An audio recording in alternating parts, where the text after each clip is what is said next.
Hi, I'm Sten Vesterli, and this is Beneficial Intelligence, a new weekly podcast with stories and pragmatic information for CIOs and other IT leaders. This week, doing the right thing. Back when Google was a startup, their motto was, "Don't be evil." That has obviously fallen by the wayside as Google has grown into one of the major tech giants in the world. But occasionally, their employees remind them of the old motto and actually raise a stink if Google is doing something that the employees don't approve of.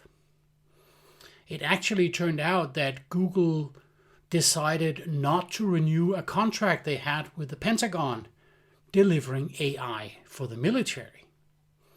As part of that, of the resolution of that conflict, Google decided to create an ethical artificial intelligence team. Unfortunately, that team is now unraveling after they fired the leader of the team, and all of the top employees on the team are now leaving and slamming the door. Google employees are actually starting a union. They're not starting a traditional union, one that will fight for better pay or better working conditions. They've actually started a new kind of union, a union where the goal is not to make more money, but to make sure to force their employer, to force Google to consider social inclusivity, more social responsibility, and basically to force Google to do the right thing. Amazon never tried to claim the moral high ground, for good reason. Now, Jeff Bezos knew that their business was getting packages from the warehouse to the customer as cheaply as possible.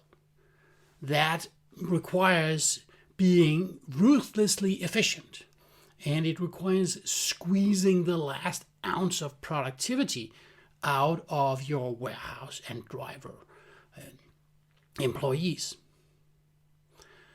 Amazon are notorious for forcing workers to do 10-hour graveyard shifts where they start sometime between midnight and sunrise, and they work for these 10 hours until some place around midday. Of course, drivers starting in the middle of the night and working for 10 hours, they get tired.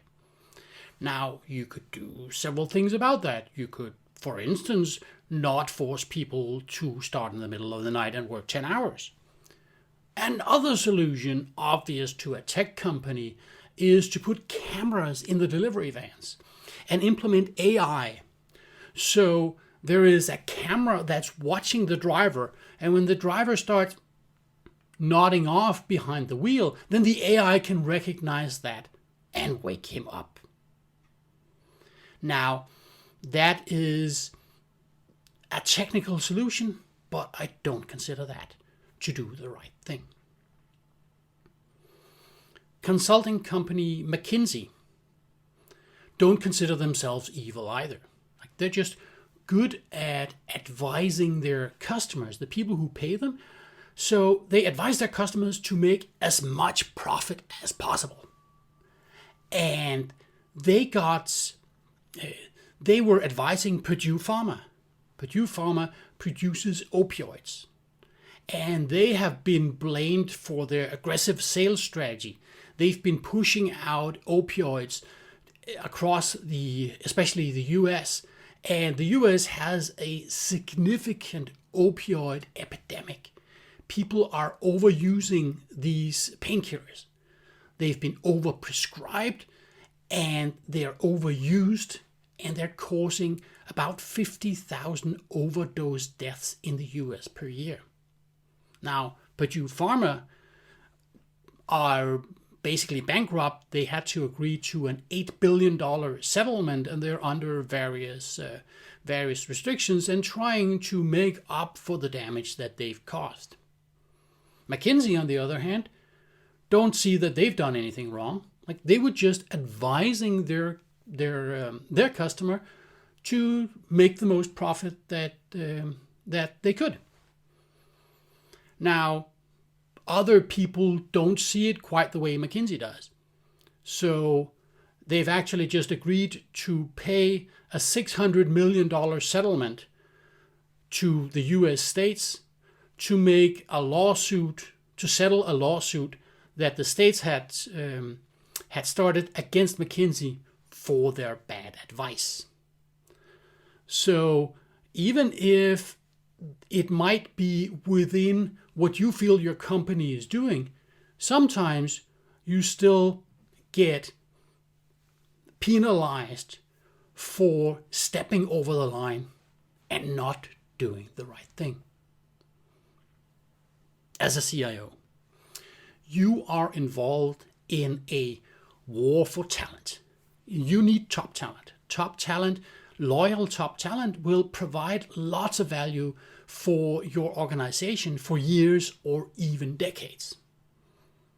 But you have other priorities too. You need to stay within your budget. You need to implement hot new technologies like artificial intelligence. You need to maintain IT security, and you need to basically deliver what you've promised.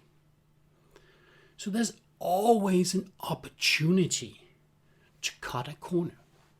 There's always an option to deploy some inadequately tested system. There's always the temptation to squeeze the employees just a little harder because we have a deadline and we have promised. But if you want to be able to attract and retain top talent, you need to do the right thing. Thank you for watching Beneficial Intelligence, a weekly podcast with stories and pragmatic information for CIOs and other IT leaders. If you like this content, please spread the word. If you have comments, please get in touch. See you next week.